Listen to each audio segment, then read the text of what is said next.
The clock has just struck midday. This is eNCA. We are live to you on DSTV channel 403. Good afternoon. Thank you for joining us. Let me take you straight to the Results Operating Center that's in Pretoria, and we find the Action SA leader Herman Mashaba about to address media. To brief you on the outcomes of conversations that have happened in the highest decision-making body of our organization, the Senate, of yesterday. And without further ado, I'm going to hand over to our president and mayoral candidate for the city of Johannesburg, Mr. Herman Mashaba, to address you. Thank you, Lerato, and good afternoon to members of the media and fellow South Africans for showing interest in getting the feedback of last night's Senate meeting. You remember I was here yesterday, did lots of interviews, and I did commit that I will give you a feedback of the Senate meeting, and therefore we are here to really give you that feedback. I think let me first of all start by thanking my wife and my family for really allowing me to do this brutal work. I think had my family not really supported me, it would have been impossible to really carry on this job, because it's a brutal job, but a very rewarding job. And I'm really grateful to my wife and my family for letting me do this job to fix South Africa. Secondly, I'd like to really take and give credit to my two colleagues who are actually founding members of Action SA. You remember 6th of December 2019, we had a groundbreaking initiative called the People's Dialogue. Michael Bowman, who used to serve as my chief of staff when I was the mayor, and Andre Kutsie, who was my policy unit chief at the time, when I came out with this crazy idea of engaging South Africans with the support of my family decided to give a gift to South Africa, that we engage because we realized the democratic South Africa had failed us. And I needed to engage South Africans to engage on the type of South Africa we want. Michael and Andre came to the party. We said, Herman, we are with you. Michael, I'm really grateful for your support. But I think it would really be remiss of me to not really give credit to the Senate of Action SA. The Senate is our highest decision-making body of our organization. It's 18 of us. We meet literally on an everyday basis. That's how we managed to launch this party on the 29th of August last year, right in the midst of the pandemic. I'd really like to say, the Senate guys, thank you so much for the role you've played. But not forgetting the over 200,000 volunteers. You know, Funzi Ngubeni played such a key role. When we brought Funzi on the 1st of March last year, he says, Funzi, we need to put up structures. He hit the ground running. We're sitting with a political party new, just over a year old, with over 200,000 volunteers all over the country. That's why we did not understand when some parties a few weeks ago spent money saying that Action SA is a small party.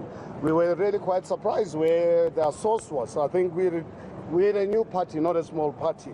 But I think also let me recognize the voters who made this history, because our achievement as a new political party in this new democratic dispensation, in the 26 years of our new democratic dispensation, first time for all of you, for all of us as South Africans to see this kind of results from a party that's just a year old. I think I'd really like to say to the voters, and really voters across all the diversity and races and so forth, thank you so much for making history with us.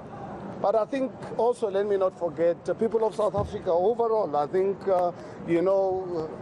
few days before the elections, weeks, months before, people of Sedibeng, people of Mfuleni, people of Rustenburg, Klerksdorp, they'll say, please, can you participate? I would really like to apologize to all of you for not really participating in your municipalities. The decision we took as Senate was strategic. I was born to win. Everything I always tell people, my grandfather taught me that everything that I do in life, I must do it to win. And to do something to win, that means you've got to be strategic. This was a strategic decision that we took as Senate to actually unseat the ANC in the municipalities that we've contested. And Michael will give you the feedback. We've achieved our first objective of unseating the ANC in these municipalities, because We made a commitment to South Africa that we are not going to be a party that's going to sit on the bench, on the opposition benches. We are here to govern and unseat the ANC, and we have really done that, and we are really quite pleased with that. So just give you a quick feedback of Senate deliberations yesterday. Very pleased with the outcome. I think we are excited and really very proud of our achievement. We have substantially reduced the ANC's dominance of the political landscape in this country, in all the 6 municipalities where we participated. We have proven beyond any reasonable doubt that we are the only party capable, only party committed to unseating the ANC. We've demonstrated this. When we said this in the beginning, people said we are crazy. We are the only party committed, and I want to repeat, we are the only party committed and capable, not just committed, also capable of unseating the ANC so that we can have a brighter future for our children and our grandchildren. This is obviously demonstrated by the 3 metros in Gauteng. You look at the performance of the ruling party that has really abused us for the last 27 years. Those days are gone in these 3 municipalities. But also I don't think I will forget the role that Dr. Makosi Khoza played in convincing us to contest the 3 municipalities in KZN. As you are aware, ANC is also way below 40% in all the 6 municipalities. And I think Michael, my colleague, our national chairperson, will elaborate on that. So I'd really like to give credit to Dr. Makosi Khoza. If you look at the dynamics of KZN, really difficult terrain with the violence and crime, but Dr. Makosi Khoza's commitment to seeing a brighter South Africa for the future of our children, she really went all out. ANC is under 50% in the 3 municipalities where we contested. In terms of coalition, I want to make it clear, if I've got to do it 1,000 times, I've got to do it 1,000,000 times, or I've got to do 100 million times, fellow South Africans, Action SA will never go into a coalition with the ANC under no circumstances. I think let us really be clear about this. We committed just over a week ago that we are going to consult our supporters, all fellow South Africans, to tell us which other parties they would like us to go into a coalition with. So within the next few hours, we are going to run a 48-hour poll, because we are a party built from engaging South Africans from the days of the People's Dialogue. You remember, during the People's Dialogue, in 3 months, we managed to reach 33 million South Africans. 2.4 million of them gave us the mandate to start this political party.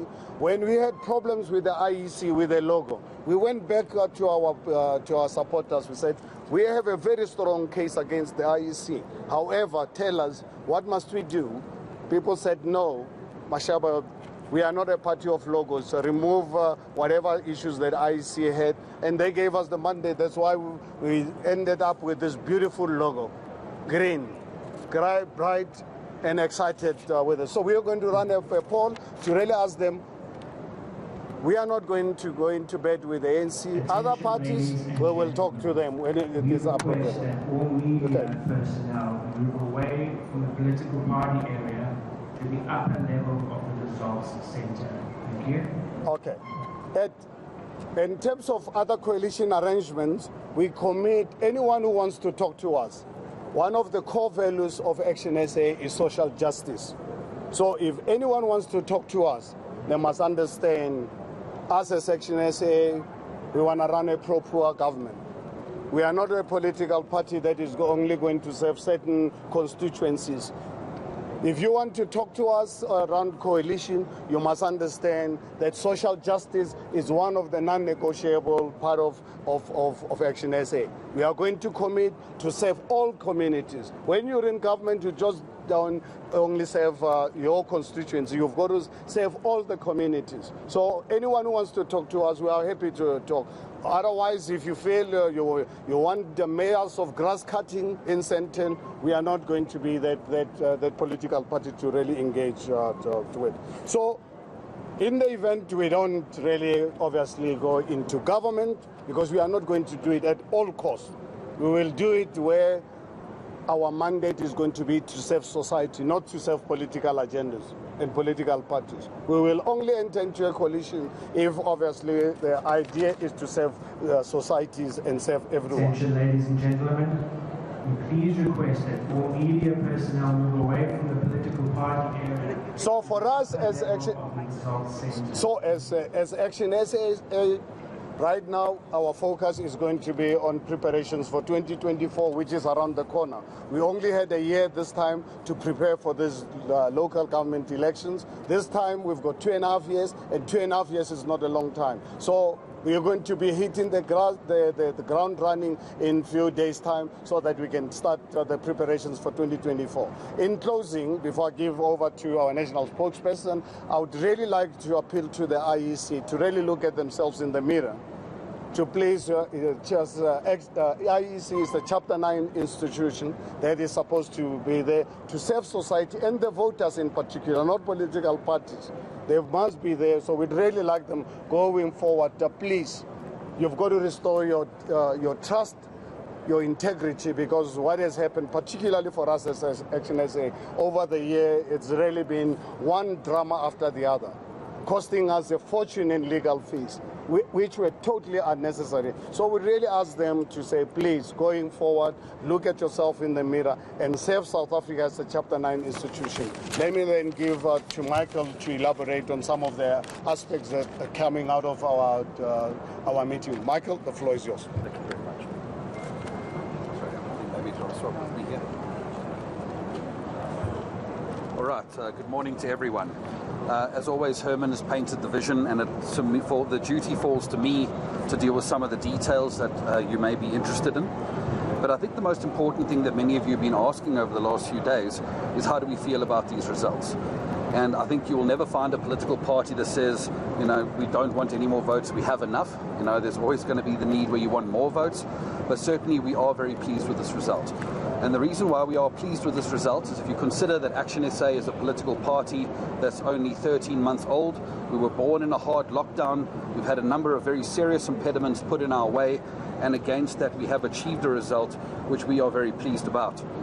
I think particularly there is one issue that we would like to raise, and it's something that Action SA's leadership is going to be applying its mind to, is that the issue of the ballot paper has affected Action SA, and it is something that we're going to be exploring further. To give you something more tangible in that regard, if you look at the ratio of ward to PR ballots across South Africa, there's a kind of 1-to-1 ratio between most political parties that'll vary to the point of 0.10 or 0.20 of a percentage. But in Action SA, there seems to be a dynamic where there's a 25% difference between PR and ward ballot, 25% more PR than ward ballot. To put that in more numerical terms, let me give you a voting station. Ward 112 in Midrand. On the ward ballot, 1,181 votes, 27%, the second biggest party. On the PR ballot, 2,360 votes, 33.9, biggest political party in that ward on the PR ballot. Now, there's no question that some people may split their votes, but the quantum of what we're looking at, it falls well outside of that range. So Action SA has a very serious job in considering how it responds to that dynamic, and we will be looking at that over the course of today and tonight. I do want to say, though, when you want to measure the success of this election, the thing that I encourage you to do most is to say that Action SA came into this election to say we are not an opposition party. We are here to unseat failing governments. And as it stands right now, the projections of all 6 municipalities that we are contesting is that they are now open to coalitions. Coalitions are now on the table in all 6 municipalities that Action SA is contesting, and we play a considerable role in that regard. Most importantly, though, Action SA has emerged as the only political party that takes seats and takes support in townships, in informal settlements, in suburbs, and in the CBDs of different municipalities. South Africa has become used to political parties that are polarized, that have support in one area and nothing in another. Action SA has broken that mold. We are taking support from all communities and all political parties, and that lays a foundation of growth. You can grow to 2024 if you have support across all communities, because actually that is what South Africans want, a party that's going to unite them around a set of solutions that they can come to believe in. I think most importantly, that might be an important segue into the discussion around coalitions. Herman has given you much of the big picture thinking from Action SA, but some of the things that we do need to just point out, the most important principles behind coalitions for Action SA are as follows. We are going to run open coalition processes, because coalitions are new in South Africa, they require innovation and leadership, and Action SA is going to be the party that delivers it, and that is what the Senate resolved upon last night. And what that means is that the coalition negotiations must have us talking to you, the people of South Africa, on a regular basis. We can't take votes from people like we own them and do what we like with them. Those votes don't belong to us. They belong to the people who gave them to us. And we have an obligation that we take very seriously in that regard. Herman has referred to how we will be engaging voters, because we want to know who they would like to see us work with and who they won't. And it won't just be Action SA supporters. It has to be all residents of those municipalities, because when we enter government, you serve all residents. You don't just serve the people who voted for you. And finally, and most importantly, we've already begun work on a written, codified coalition agreement that must determine how political parties work together, the rules of engagement, and very importantly, how we are going to serve the residents of that municipality. The next principle is one regarding corruption. We are fundamentally against corruption, and we cannot work with anyone who doesn't commit to that principle. And you've already heard Herman refer why we will not work with the ANC for that reason. But one of the things we want to put down very clearly is that there also needs to be an understanding for us to commit to coalition governments. There has to be investigations of allegations of corruption that have taken place in the last 5 years. Because you cannot stand against corruption, but you turn a blind eye to allegations that may have taken place with people you're now going to be co-governing with for the next 5 years. And we commit ourselves to the same principle. Any allegations that were being referred to when Herman Mashaba was the mayor of Joburg, we stand with open books saying to South Africa, come and have a look. There's nothing to hide, and we stand by that level of openness and a commitment to fight corruption, irrespective of what colour T-shirt it wears. The next thing is there has to be a common service delivery agenda. We cannot have a situation where we agree to a coalition arrangement, but you don't agree on what the service delivery agenda is. Because if you're doing that, you're agreeing for the wrong reasons. We need political parties to come together and say, this is our approach to service delivery, this is how we're going to balance the competing needs of the budget, this is where the priorities lie, this is where the non-priorities lie. And only then can we enter coalition agreements once those have been determined. And I think particularly, we have to have a pro-poor and a pro-business agenda.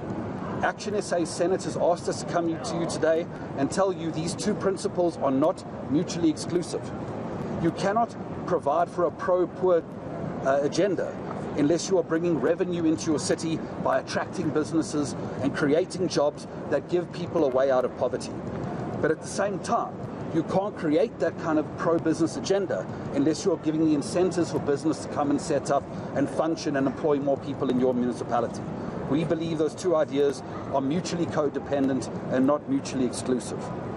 And then finally, as a parting word, I think the important part that Action SA senators asked us to communicate is we have set up our negotiating teams for these coalition discussions. We did so last night. Our negotiating teams, and this is part of our commitment to openness with you, will include John Moody, our provincial chairperson of Gauteng, Dr. Makosi Koza, our provincial chairperson in KZN, Faiki Mentor, our provincial chairperson in the Western Cape, and Abel Tau, who has been our mayoral candidate here in Tshwane. Those individuals possess a wealth of experience and knowledge. They have a demonstrated track record in putting people first and party second, and we know that they are going to do the right thing in engaging in these coalition discussions and being the go-between between Action SA Senate and other political parties. On a final word on the subject, I think the most important thing to say at this stage is that the ball is very much in the court of other political parties regarding these coalition arrangements. There has been ambiguity in the media in terms of who will partner with who. Action SA has been very clear. Political parties out there need to determine who they will work with, and Action SA's team is available to be engaged on the basis that those are the principles that remain completely non-negotiable. Thank you very much. Just a question, from eNCA. You said you're not going to go into a coalition with the ANC. What What is it about the DA that would attract you after exiting that party systematically? I think, Maseko, you heard what we said. We've already put in conditions upfront why would we really work with any other party as long as they agree on certain principles of Action SA on social justice. We cannot run an operation and run a political party and run government that only provides services to certain constituencies. So anyone can come and talk to us. We don't matter who.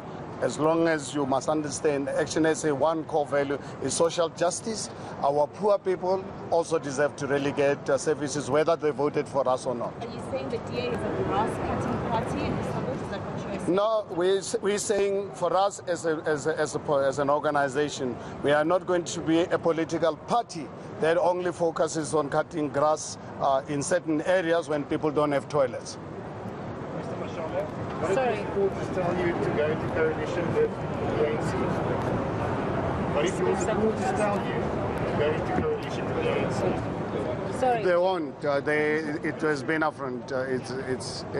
That one, in fact, even for us as Senate and our supporters, we engaged with them. Before we made this public pronouncement, we had already received that kind of understanding. People voted for us because they don't want ANC. All right, I'm going to take a round of three just so we can have some coordination and we don't have a back and forth. I've got Lizetta, I've got yourself, sir, and you. Can I take those three first questions, please? Go ahead. Just on, in terms of what the DA has said prior to this election, they've said that they don't want you, if you go into a coalition, they don't want you aligned with the EFF. They don't want you, they don't want to have any partnership with the EFF. And they have said that you do have some sort of relationship with the EFF as it was seen with the still mayor of Johannesburg. What is your reaction to that? In terms of the DA, has the DA approached you yet? Has there been any party that has approached the Action SA in terms of coalition agreement? I think let me answer this question because it's very important. Action SA is not a representative of the DA. We've put our cards on the table as to anyone who wants to come and talk to us. These are the conditions under which we are really prepared to talk. I think this whole issue of my relationship with the EFF, I think I just want to remind you as a media and people of this country, when that coalition arrangement was agreed upon in 2016, I was not part of the negotiations. In fact, I only knew about the EFF not wanting me from Sidi Madia, one of your journalists phoned me. I watched the press conference of the EFF from St. 10 hours at home on my own, and Sidi Madia called me, and afterwards Stephen Grootes. The DA at the time did not even have the decency and the courtesy to inform me that they had issues with the ANC and with the EFF. And at the time, they were going to have a press conference in St. 10, and I said to myself, there's a problem here. I mean, I'm expected to really run a complex multi-party coalition with a party that does not want me because of my economic standpoint. I believe in free market economy. And it's for that reason that the EFF did not want me. But when I obviously took over the responsibility, I committed myself that I will respect everyone. But unfortunately, ADA expected me not to really give the respect to the EFF, and that is not my style. Once I get involved in negotiations, I get into a relationship with someone, I'm committed to that. I'm not the kind of person who would really want to double-cross anyone. That is why I try and double-cross Herman Mashaba, you are dead. So, because I'll never double-cross anyone, and don't actually double-cross me. So, the reason why DA obviously hates my relationship with the EFF, because I did not get into politics to serve political parties. I got into politics to serve my country, particularly our own people. During my campaign in 2016, and I went back to those communities in Alexander, came across a woman who qualifies to really be in the boardroom of one of the big companies, living in a place where there were no toilets. And I asked this lady, I said, how do you live here when there are no toilets? You know what that lady said to me? Something that will live with me for the rest of my life. She said, you know what? I've trained my body to only go to the toilet when I'm at work. I don't want to live in a society like this. That is why social justice is important for us. That is why we went all out to really make sure that we give our residents the dignity. And that's something that did not really go well with the DA when I was the mayor. They thought this was EFF position. If that's the case, you know what?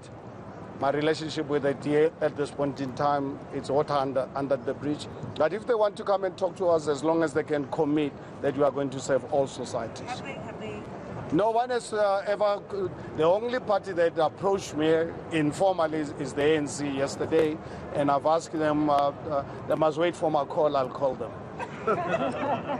All right, let's have you. I'm not sure if I'm officially covered by my colleague, but just more of a point of question.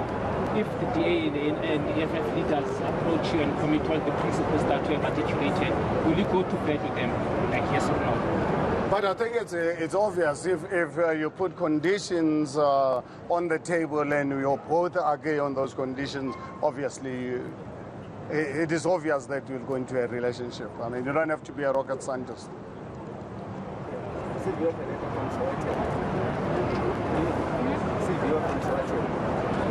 I wanted to ask, part of the reason you explained for leaving the DA and the N-ROC was that the DA wanted to move.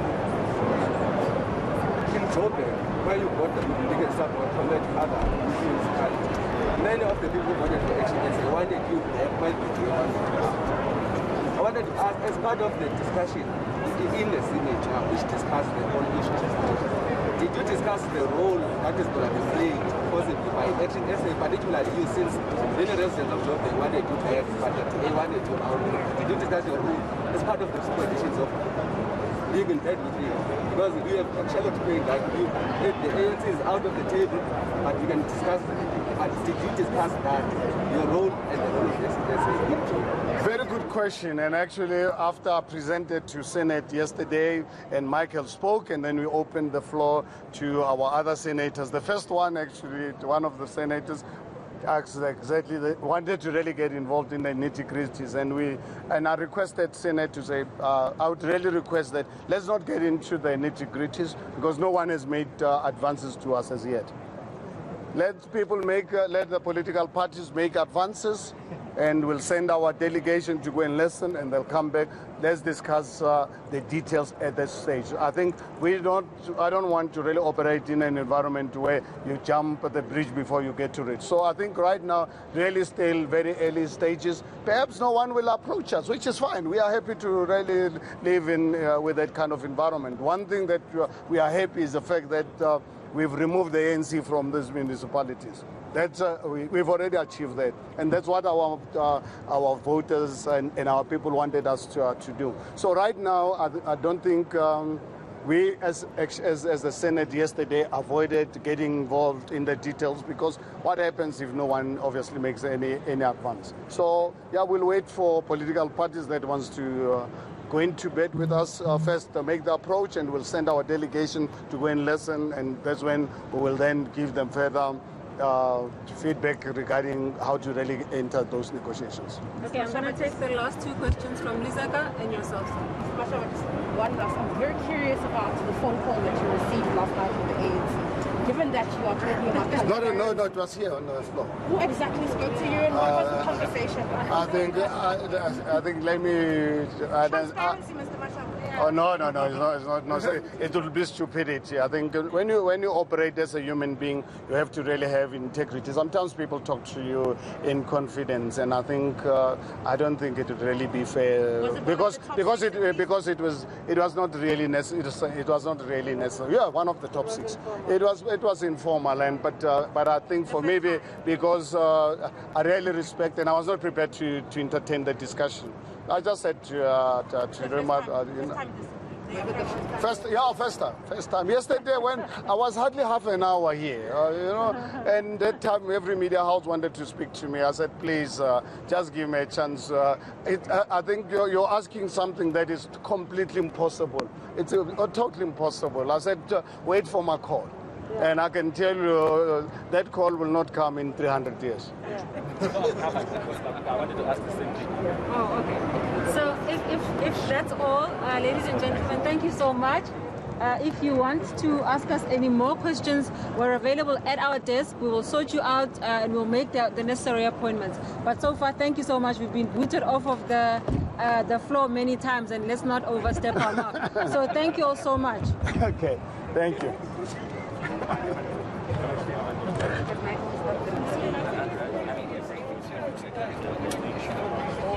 All right, that's the Action SA leader there, Herman Mashaba. We'll get to recapping the serious stuff that he had to say, but I'm laughing because, yeah, he had some gems really that he dropped in that briefing. Basically, his message to the ANC is, don't call me, I'll call you. Just before he goes on to say that call will never come in 300 years. He says in 300 years he will not call them back. He says he was informally approached by the ANC to try and see if they can work together in some kind of coalition governments. You'll know that Action SA was only contesting 6 municipalities. And basically they are saying that in those municipalities, all of them look headed for some kind of coalition government situations. But the ANC is completely a no-no for Action SA. So those who approached him from the ANC, I think you should be calling other people and really starting those conversations. Those other political parties that want to talk to Action SA, well, the party is revealing now whose numbers you need to have close by. They are saying it will be led by their negotiations teams for coalitions will be led by John Moody with Makosi Khoza, Fake Mentor, as well as Abel Dow being the core of that team. So get their numbers and get in touch and talk to them. And then he addressed his relationship with the DA and says basically his relationship with the DA is now water under the bridge, were the words that Herman Mashaba used, and also choosing an interesting, expression there and saying that the DA, in a way expected him to double-cross the EFF and not have a good relationship with the EFF after there had been negotiations here in Johannesburg. And his words were, quote unquote, I don't double-cross anyone. Try and double-cross Herman Mashaba and you are dead. Those were the words of Herman Mashaba there. So, yeah, that's how it's looking. The Action SA quite satisfied with how they've performed for their first election. Founded about a year ago was Action SA. And they've also been outlining some of those non-negotiables. Non-negotiables, they say social justice, a commitment to social justice is a non-negotiable. But also in terms of service delivery, they need a service delivery agenda. They want it to be pro-poor while at the same time being pro-business. They are saying the two are not mutually destructive and you can do both. So if you are committed to that as well as the fight against corruption, they'll consider working with you. Whichever color T-shirt you wear, really, because that's where we're headed, into coalition arrangements in many of these municipalities.